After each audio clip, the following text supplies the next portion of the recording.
O&A, broadcasting live from the Sam Adams Brewery in Boston, Massachusetts. The man of the hour sitting with us now, Jim Cook, everyone. Jim.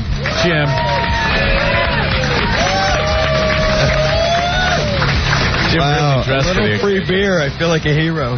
VH1 felt like filming this interview. Yes. I know. They don't know what they're in for, I'll tell you right now. My dreams of running for political office are over. Something tells me... It's getting recorded, we are dead. That ended a while ago. Jim, you're in this suit that I guess you wore in the dunking tank? Yes. Now, you're still wet, full of beer, and that was 2-month-old beer that you were being dunked into? It was actually 5-month-old beer. 5-month-old beer. We had to do something with it. It didn't meet our freshman standards. We pulled it off the shelf. The choice was either we give it to a needy fraternity or I take a bath in it. So I went into the tank. But you couldn't change? I mean, I've been busy. I've been following Darva around, like cleaning up after you guys. Did she offer to marry you yet for your the fortune, the Sam Adams fortune? No, the smell of the beer kind of put her off a little bit. Well, she does have some standards. Okay, now making her way to the O&A booth, Darva. Here comes Darva. She's had a very long day, Opie. Conger. Very long day. I gotta say, this woman is a trooper. Yeah, she's had a very long day. 9 in the morning. She's been on 45 radio stations. You've done 45 shows? Guys like us all day long. You've done 50 radio shows today? Yeah. What are some of the crazy things people have been asking you? Well, if I told you that, you might ask me, and then I'd have to get mad and walk off again. No, well, we've heard that too. We've heard you've been a little upset with some of the people that have been on the show. There's been 3 that I've been less than impressed with, but 3 out of 50 is not so bad. Yeah. What did they say that pissed you off? The number is about to go up to 4, so get ready. No, this is my thing. You guys can ask me anything you want. All I ask is just talk to me like a human being. I'm human. I have feelings. And don't ask me about things that you wouldn't ask somebody that was your sister, your mother, or whatever. Yeah. You should see some of the conversations we have with sisters and mothers. I imagine. Pretend I'm the sister that you really wouldn't want to talk that way to. Because I don't get into it. It's not my deal. No. See, that's what I don't understand to some point, though. Like somebody who's gotten the fame that you've gotten, the way you've gotten it, you should have this ultimate sense of humor to be able to put up with what people are going to ask you. Well, first of all, I have an issue with someone telling me what I should or should not have, because when did you become got an issue with that question? No, I'm just saying. Let me continue. Okay, I don't mean that in an adversarial way. Go ahead. All I can tell you is the person I have been and the person I always will be, there's certain things I'm not comfortable talking about. Yeah. There's a sort of potty humor, bathroom humor. I'm not good at it. I don't find it funny, so I don't want to talk about it. But do you realize the Playboy thing? Now, that ends up in a lot of bathrooms and potties. I'm not in there. But it's a picture. It's a picture. But I'm not there. But it would almost be delusional to think that that isn't being used that is by their men. Problem. I'm not there. You don't think that's like saying a photographic representation of somebody is in Siberia, and you know what Siberia is like. You don't think that opens yourself up for criticism, though? Let's put it this way: I'm here as a courtesy, and Mr. Cook invited me here, so as a courtesy, I'm speaking to you guys, and all I'm saying is, you know what? Be grown-ups. Let's talk as grown-ups. Let's invest. I think we're having a grown-up conversation. This is not a personal thing. No, we know. When I say you, it's in the broad sense. All right. And not. But most of the questions that would be asked of you would be about the Playboy thing. And I'm fine with that. And see, you guys don't understand. No, ask me anything about Playboy. Ask me about the Multimillionaire show. Ask me, you moron, what'd you go on that show for? Why'd you pose nude? I am so fine with any of that. Don't ask me what noises I make when I eat. Don't ask me weird sexual questions. That's what that's kind of entertaining. No, it's not entertaining to me. Someone asked you what noises you make when you eat? Well, I sort of edited it for the consumption. You know, when you eat something. Oh, okay. Do you understand where I'm going? Noises you make when you have sex? No. No, I'm just asking. Is that what they asked you? No. And let's go ahead and segue from that. How about the guy that... I'm not putting any constraints upon you. I'm just saying, ask me a question in a reasonable way. I'll answer it in a reasonable way. What are you going to do after the Playboy thing? Oh, wow. I can't top that, can I? You know what? I'm going to take a little time off. This is my first public appearance, and I'm so happy to be here. It's a great event. Had my first drink of beer here today from the Millennium bottle. That was true. The Millennium. Shared it with Jim. Her first beer. You had your first beer today? Beer with me. What were you drinking? She was saving it for me. I've just never been a beer drinker. I never had the quality beer. I went through 10 years in the military and 4 years of college and never drank a beer, so what a day to start. I know. I'm honored. There you go. You want to smoke some pot? You know what? I grew up with parents were hippies. I mean, a name like Darva, come on. What are you going to try to shock me with? No, I'm asking. Do you want to smoke some pot? When you see your parents doing it every day, it's just no big deal. No? Nah. Yeah, the parents are smoking the weed and stuff. I get it. I grew up with a contact high. What are you trying to Now, did some guy come forward in one of those rag magazines and say that you used to really party and have a lot of Apparently sex? I did, all those things. I must have been doing GHB at that time because somehow I just don't remember any of that. Really? And it's Where does this guy come from? Did you know who this guy was? Or anything? I think he's the older brother of two people I went to high school with. Yeah. I don't know him personally. And he came out and said that you going to parties and you'd be like very promiscuous. Apparently so. That's what he said. Well, you know, the deal is you take a crack addict and you give him a lot of money, he'll say anything you want him to say. Well, you know, I'm still not getting the whole thing. Okay. You seem to be very certain questions give you a problem. Such as? Well, even Opie was asking one of those questions about... because I don't want to talk about... Yeah, I don't want... Why should I? I don't talk about it in my personal life. I don't talk about my private life. And I certainly don't talk about it in the radio. It's nobody's business. But how did you get the whole Playboy thing in your mind to be something other than sexual? For me, it was something about artistry and beauty. But for everyone... Nudity, it does not always have to be sexual. I'm not saying it's not sexy. I'm saying I'm not going to sit up here and talk to you guys about graphic sexual acts. And if that's the way you go, I'm sure there's a million people all these people here. You think the average person picks up Playboy to see the art in the pictures? You know, that's crazy. With all due respect, I don't care what they pick it up for. You did that so you could justify making the money. It was just for the cash. Okay, you guys going to talk to me or going to talk to each other? If you interview me, I'm here. I'm right here. Now she's getting pissed off. I'm right here. No, I'm not mad. No, I think you're doing that to justify, you know... I'm doing what was okay for me. The photos are okay with me. To keep your celebrity status going. My celebrity status, yeah. I know. So we all laugh at that, so I can continue to do these things because this is so much fun? Well, what else are you going to do? What else? I can go back to my life. I'm set. I don't need to worry about it. All right. So what are you going to do after the whole Playboy thing dies out? I have a happy, contented, healthy life. Oh, good. And you went on the Millionaire show for what? For what reason? You know what? It was just a fluke. It dropped into my lap. They called me at home. It didn't seem like a big deal. I didn't give it the credence that it deserved. I didn't look at the ramifications, and I didn't think I was going to win. There's no bigger story than that. You still had to marry the guy, like right there. I did, yeah. And I got it annulled as soon as I possibly could. So you weren't thinking?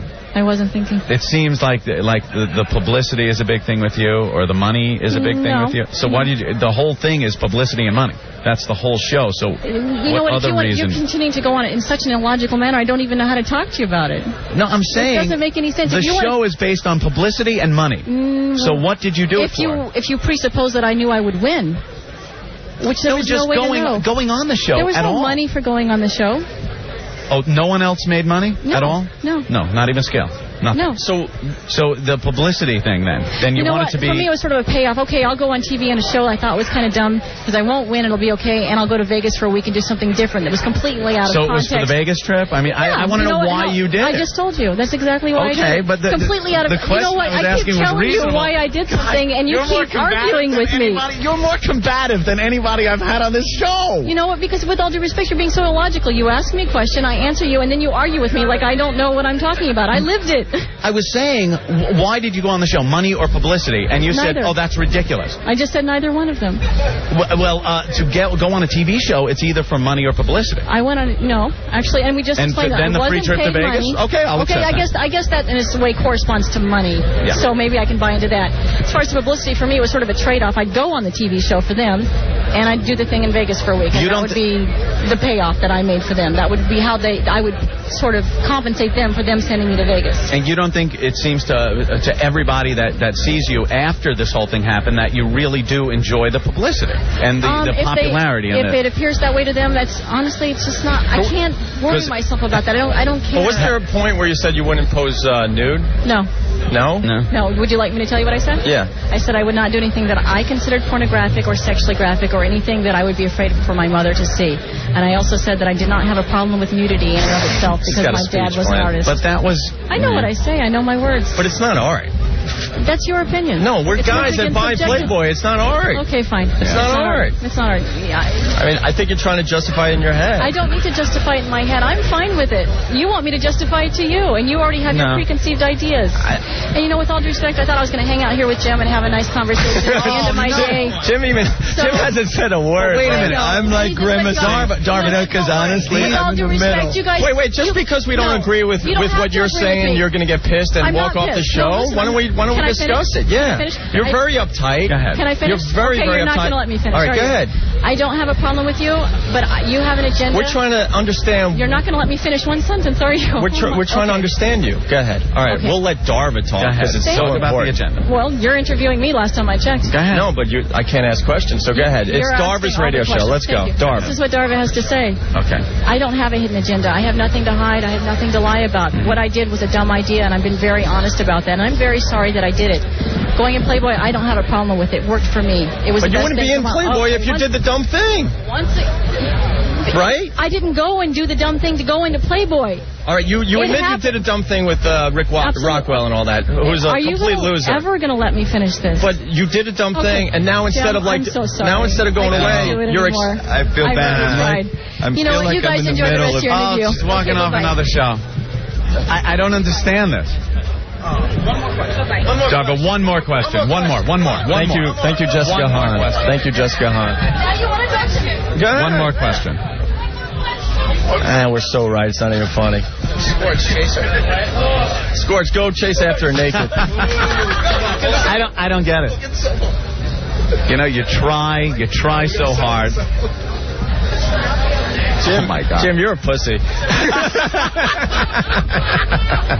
Jim's such a pussy. Nick. You're right. Nick, come on over here, man. I feel like a pussy. I feel bad. I feel like I'm in the middle of... Jim, the only thing you guys have in common is, both of you had like one bad day in your life where you made a dumb decision. Yeah, but Darva, can I have a word with you, please? Miss Conger, please, can I have a word with you? Oh, please, Miss Conger, I really want to speak to you. That's I got that $25 you needed earlier. Oh, Scorch is talking to Darva. Miss Conger, please, I need to speak with you now. Nah, she's gone. She's going to my hotel room, I think, but I'm not sure. We chased her out. She has jumped into her limousine. I got to say, hang up on 6. That Jim Cook was sitting in between Anthony and Darva the whole time, and he would not move. No. No. I wouldn't either. I was like in the line of fire. There were bullets everywhere. Jim did just fine. Can I ask you what finally got her up and out of here? Because I interviewed her probably about an hour and a half ago, and she walked over to me and she was walking out. You guys are like, Darva, one more question. She walked by, and I just kind of looked at her, and she kind of grabbed my shoulder for support. I'm going, hey, hey, you're on your own, lady. Hey, right? Find a towel and just throw it. All right? Yeah. You know something, Nick? Nick Carter, PCN, joining us right now. Let me tell you something. We did nothing that we would do to upset somebody. We were asking her legitimate questions about her so-called fame, how she got there, the Playboy thing, and unless I guess you're asking her about.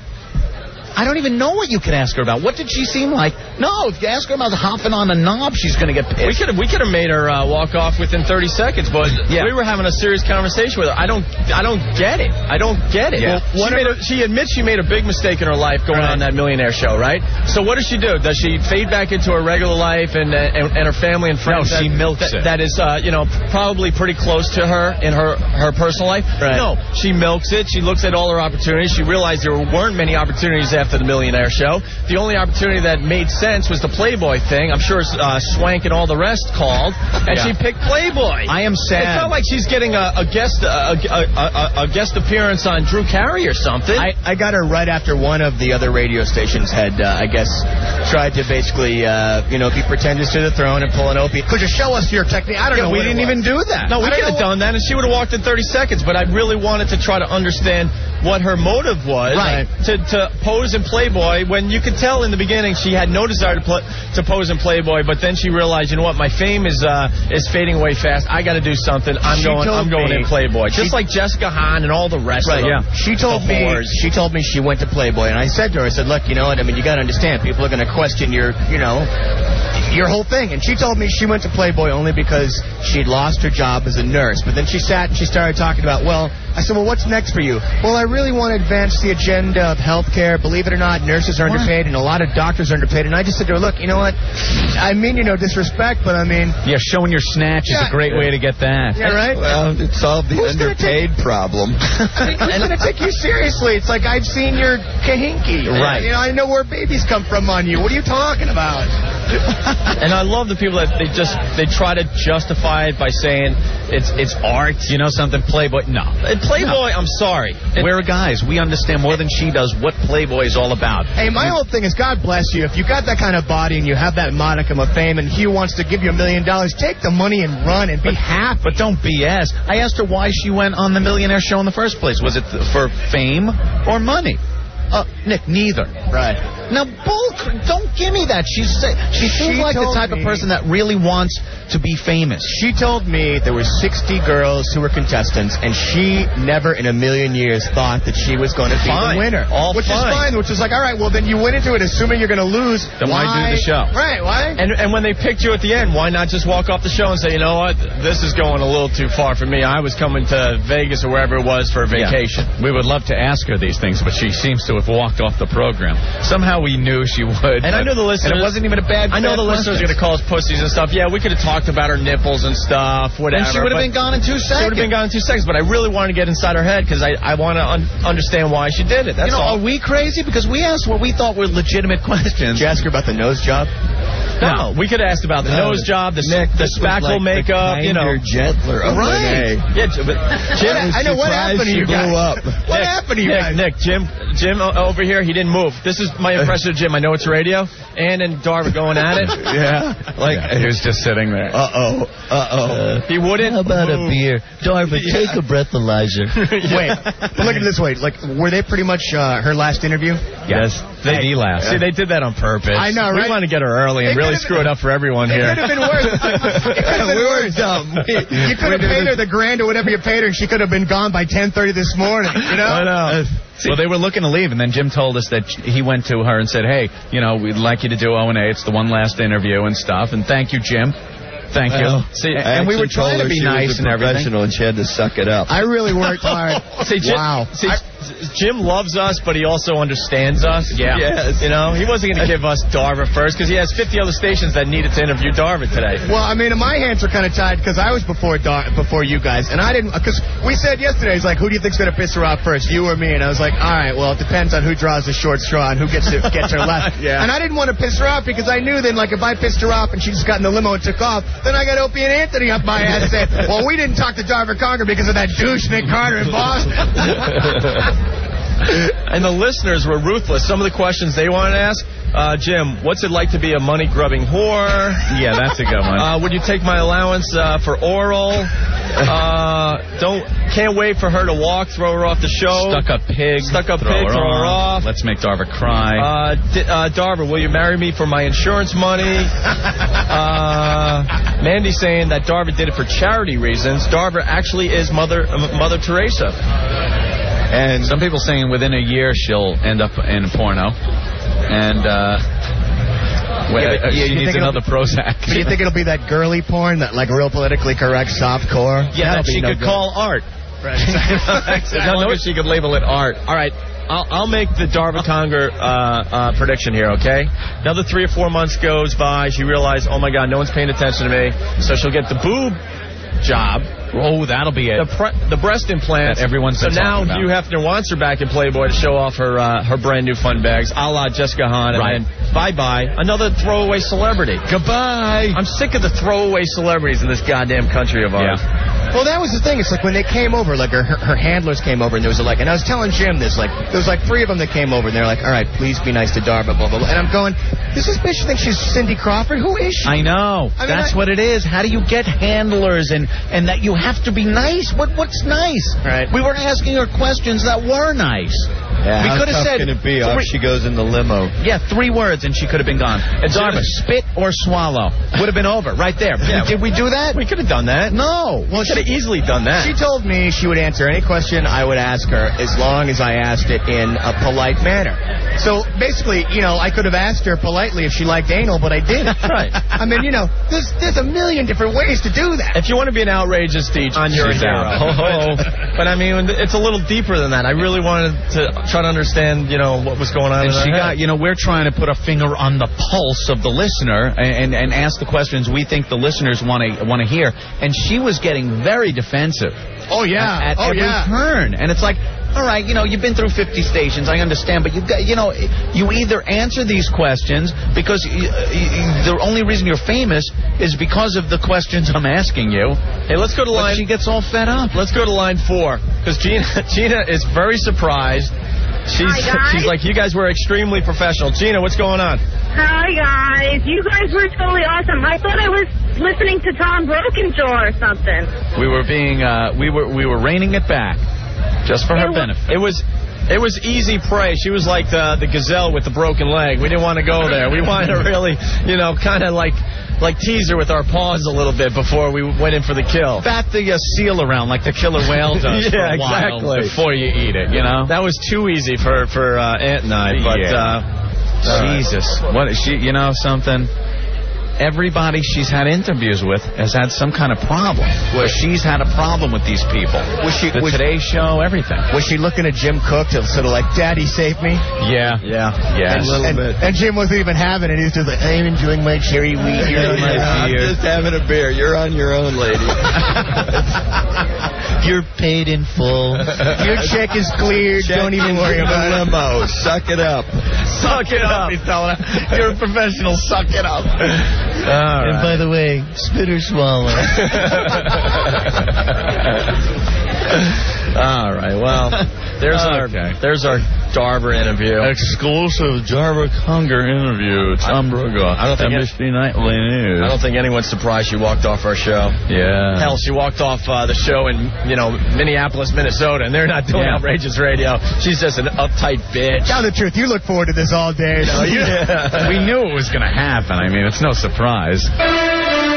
Tom Brokaw, NBC Nightly News. My music's too loud. Darva Conger walks off yet another talk show. How come when she comes on NBC Nightly News with Tom Brokaw over my show, I could have sat there and said, hey, Darva, spit or swallow? I ever went down off of the Achille Laurel. Little news reference from NBC Nightly News. Thank you. I was biting my tongue, too, because I had some atom bombs, but I'm like, no, you know what? I'm just gonna get to her on a very, very intelligent level. We have the last line that she said when she walked up the show. Oh, really? Here she is. Screw you guys, I'm going home. All right. Sounding like Cartman. Stay there. It's O&A broadcasting live from the Sam Adams Brewery in Boston, Massachusetts.